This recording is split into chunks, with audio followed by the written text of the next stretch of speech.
Expert Talk is sponsored by Pod Nation TV, the podcast to broadcast network.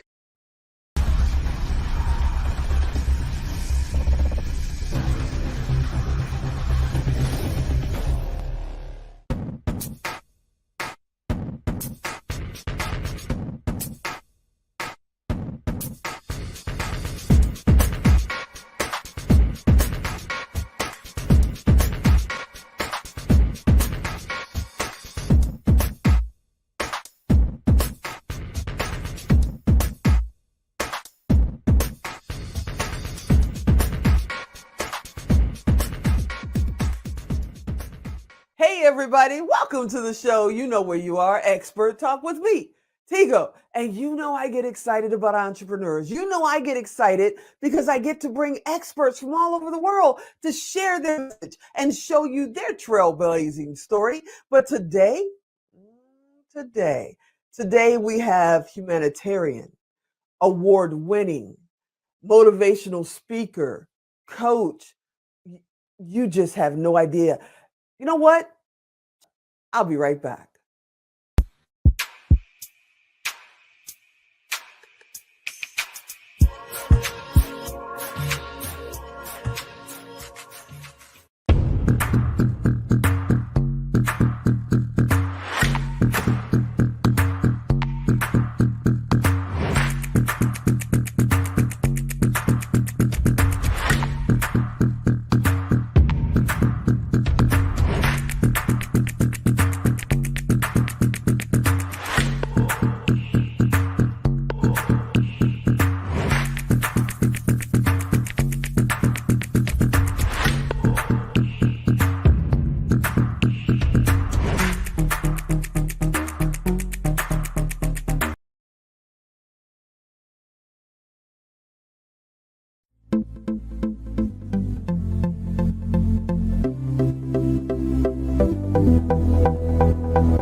As a speaker, I've never taken it for granted that I have the opportunity to stand on stages all over the world and share my stories and my passion.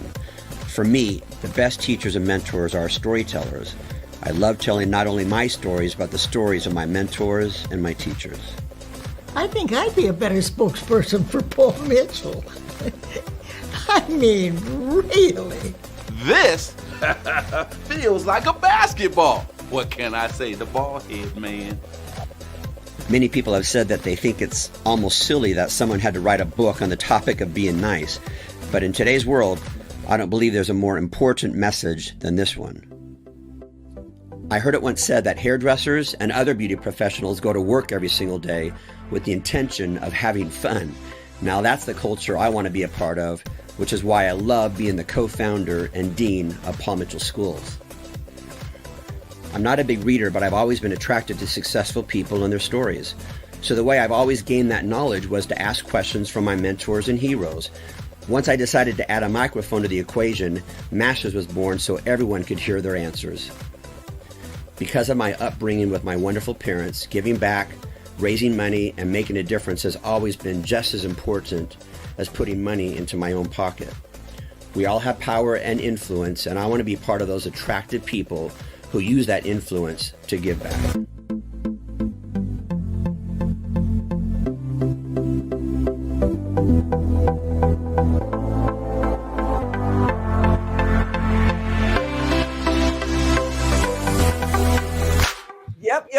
Yep, he's here. Winn Claybaugh, motivational expert speaker, co-founder and co-owner of Paul Mitchell Schools, and just one of the coolest dudes on the planet is right here, right now. When are you out there? I'm here, and thankfully you called me a cool dude because I'm 62 years old with a 9-year-old daughter, so I need to be cool for a very long time.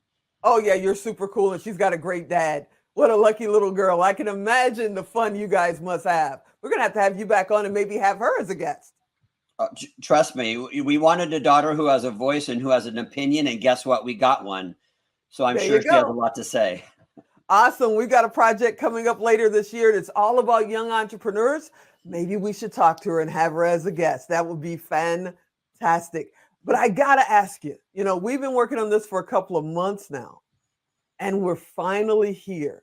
And, I've read some of your stuff. I've got your books. I'm super excited. But I've got to ask you, when we talk about leadership, which is one of your specialties, what side do you fall on the coin? Old school, new school, and what's the difference to you? Tigo, that's a really good question, because I think a lot of people still live by that old school culture of leadership, which is that you dictate, you control, you think it's your job to police your people. And you can ask an audience of 1,000 people, because I've done this. How many of you ever worked for somebody like that before? Every hand goes up. And how many of you feel like you wanted to make the company more money? What do they say? That people quit jobs. They don't quit companies. They quit their boss. In fact, 60% of people say that they quit because of the boss. And by the way, it's not the bad people that are quitting. It's the most talented people within an organization. They quit because they know they deserve better. Yeah, I totally understand. But there's a lot of people out there that believes in that old school way, and they just feel like they can't be a leader. They can't let people grow into better people without being a jerk. So what do you tell them? How do they do that without being a jerk? Because I know I've had a couple of jerks as bosses in my day too. Well, first of all, leadership is not a title. It's not a position. It's a mindset. It's an attitude. And one of my definitions of leadership is someone who has influence over another human being. And by that definition, all of us are leaders. And so when I talk to people about becoming a better leader, the path that I'm on to improve my own leadership skills and the own qualities that I have, it's all about having that wonderful positive influence. Because if you imagine that if you have 10 employees, you're not just having influence over those 10 people that you work with. Well, those 10 people, they go home and they have spouses, right. They have family members. What if there's 5 people in their family times 10 people? That means that you're impacting. If you show up with that old style of leadership where you are a jerk, where you think it's your job just to police and demean people, you're not just impacting those 10 people that you work with, it's those family members as well. And that's a lot of responsibility that's on us.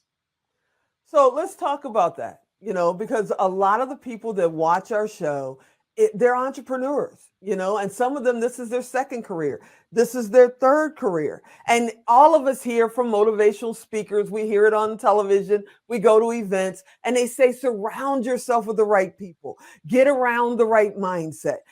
How do you do that? How do you even know if you have the right people? Maybe you think you're with the right people and they're absolutely not the right ones.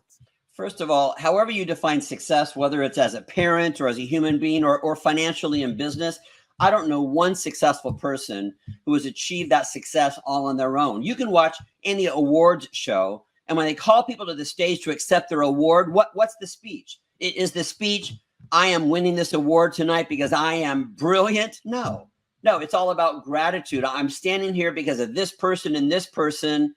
I could have never made this happen without these people. And so I'm always asking people, well, who are those people? Who are the people that believe in you? They believe in your vision. They believe in your journey so much that you're attracting the best people and they want to support that vision and that journey. So collaboration is such a beautiful thing. And I think a lot of people are living by that old belief system that if you want something done right, you have to do it yourself. And to me, right. That is just like the stupidest advice that somebody could give you, because it's so small-minded to think that you have to do it yourself. Because collaboration, when you know how to bring out the best in other people, that's when you're going to soar. That's when you're limitless. Because if you are the most talented, smartest person working in your company, in your organization with your entrepreneurial idea, I feel sorry for you. I feel sorry for you because, again, you're very, very limited in what you're going to be able to accomplish. Now, you're a humanitarian. You're a very successful entrepreneur. You're a motivational speaker. I'm going to call you friend for the rest of my life now. But I've got to ask you, some people are struggling right now just to open one business, just to control their lives and balance their family life and their business life for one location. You've got 110 locations, which means you're either running around a lot or you have a really, really great staff and team. And how do you get that many people on a global scale like that to kind of get on the same page and flow as one? Again, a great question. One of my favorite movies is Field of Dreams. And the main line, the main message in that movie is build it and they will come. I truly believe that the most talented individuals, the smartest, most passionate, loyal, hardworking, integral people, they want to work with somebody who has those qualities as well. And so you have to be those things. Gandhi said, be the change. And so you have to be that type of person that somebody wants to follow. You will attract those people if that's where you come from in your heart. But again, if you're still living by an old school style of leadership, of controlling and policing and manipulating people, then there's no way that you're going to attract wonderful, positive, hardworking, loyal people to come work for you. And, you mentioned the word being a jerk. See, sometimes you might be right because we can be such a jerk to work with that you're right. Nobody wants to help you out. So you do have to do everything yourself. And you may not be a jerk, but sometimes people can think that you're a jerk. And I believe that we have to own people's perception of us. It's not enough that we're in a good mood every single day, which is very important as a leader. We set the tone, we set the attitude, we set the pace. It's not enough that we're in a good mood. If people don't know that we're in a good mood, and worse, they have the perception that we're in a bad mood, we have to own people's perception of us. I totally get it. I totally get it. We could sit here and talk all day, but I know we got to take a break. And when we come back, we're going to talk about the be nice philosophy. And, Wynn's going to ask you guys, are you paying your rent? So sit right there. We'll be right back. Expert Talk is sponsored by Pod Nation TV, the podcast to broadcast network.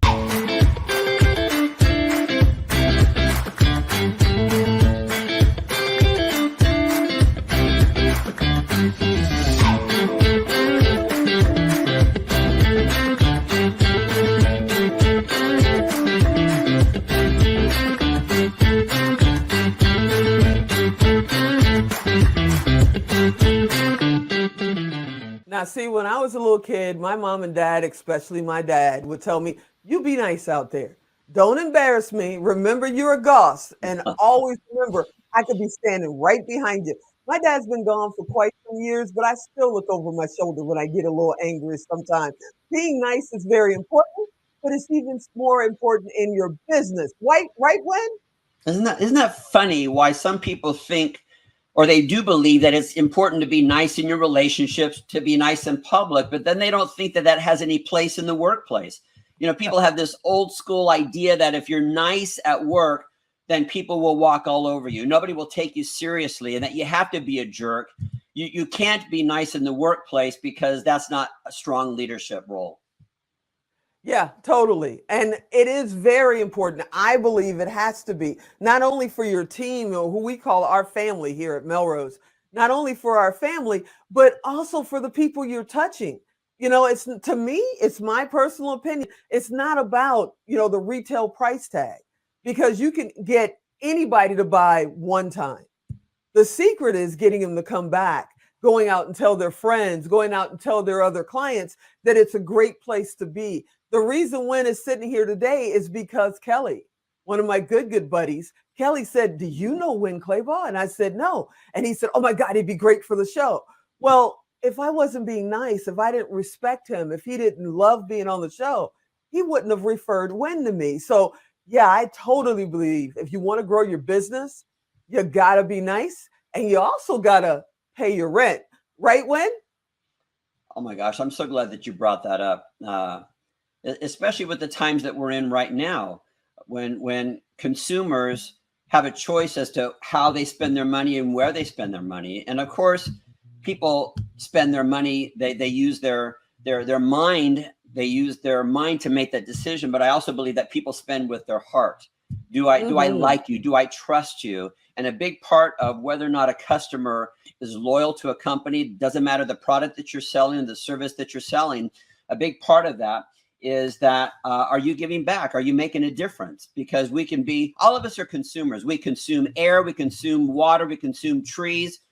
As businesses, we consume the paychecks of our customers who come into our facilities to spend their hard-earned money. Well, we also have to be contributors. And I think that you're making reference to that wonderful quote that service is the rent that we pay for room on this planet. We're all taking up space. We have to pay rent. Yes, and it means way past the holiday season when you donate an extra $5 to your favorite charity. It's way past that. It's great that we do that in December during the holidays, but guess what? There are people in the line at soup kitchens in February. And then in March, what are you going to do in March? Because that's Women's History Month, right? And then we have Sex Trafficking Awareness Month. And then we have, meaning there's always opportunities for us to be a contributor to our communities in so many different ways. And consumers will make that decision. In fact, 85% of consumers will choose to decide whether or not they're going to spend money with you based on whether or not you're putting money back out into the community rather than putting it only into your own pocket. Most definitely. And we're in Las Vegas, so in the middle of July, it can be 118 degrees out there. And giving back, because we have a humongous, homeless population in Vegas. And giving back can mean them not dehydrating out there in that heat, trying to survive. So I totally understand what you're saying. I want to ask you, you're an amazing mentor. You've been on stages all over the world. People look up to you from all over the world. How important is it to have a mentor in your life? And when is it important to get started with a mentor? Like, is there a certain level your business should be at? Or should you get there when you just think it's time for me to go out? That would be yesterday. Yesterday is when you needed to have that mentor in place. I'm not a big reader. I never went to college, not one day of college, and I barely graduated from high school. Apparently, they want you to show up. I told them I was busy.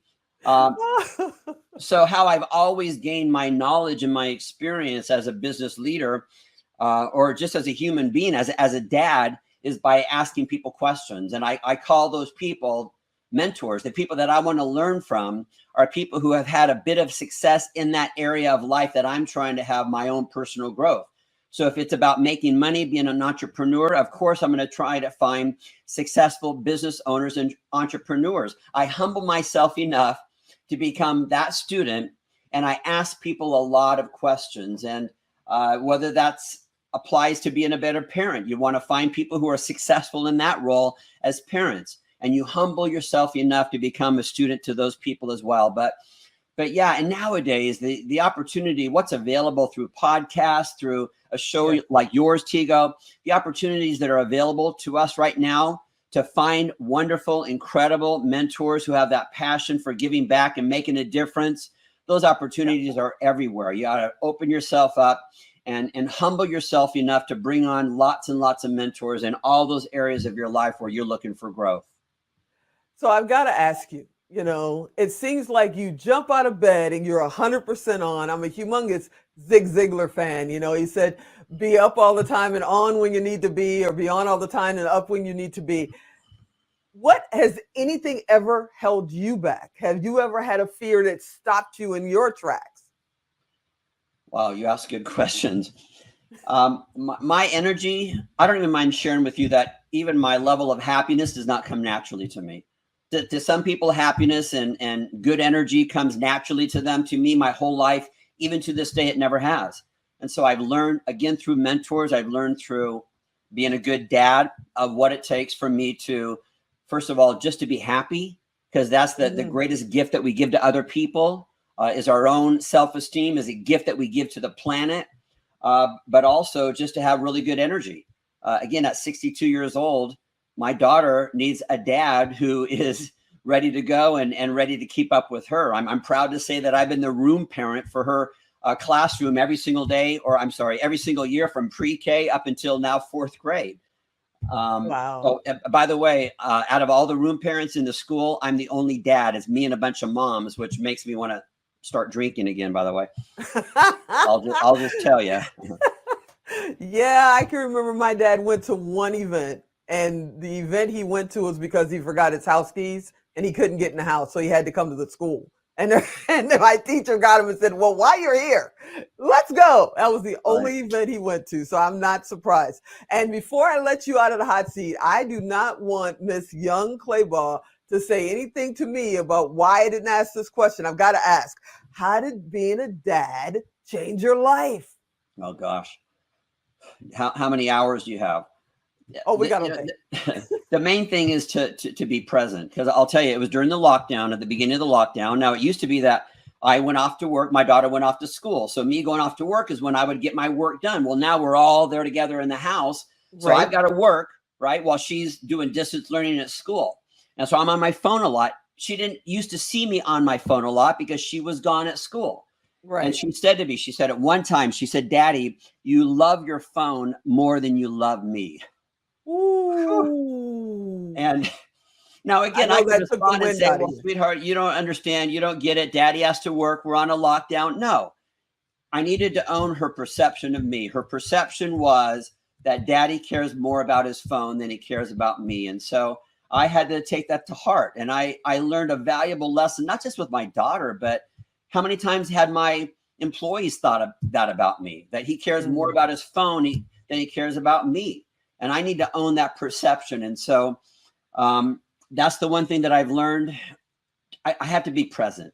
I've got to be present. And so all of us, I think, could do better to create better boundaries when it comes to the attention that we give to people, especially to our children, to our spouse, to the people that mean a lot to us. And especially also, again, message to those entrepreneurs out there. You're trying to attract wonderful, positive, loyal people to your company, to your organization, to your idea. You need to be present for them as well. Well, I can't think of a better place to stop this episode with you, because I hope you'll come back again and come back often. We just touched the surface. You're an amazing man. I want to thank you so much for coming on Expert Talk and spending a few minutes with me. You guys, you have no idea. Thank you so much, sir, for being on the show. Tigo, you're a sweetheart. Thank you so much for having me. Hey, everybody, as you saw behind him, go to winnclaybaugh.com. Go find out about his books. If he is out there virtually or in person doing events, get a ticket. You will not regret it. This man is amazing, and we're going to have him come back hopefully often, because there's so much more to learn. I hope you enjoyed this episode. I hope you come back next time. And as always, I'm Tigo. I'll talk to you next time.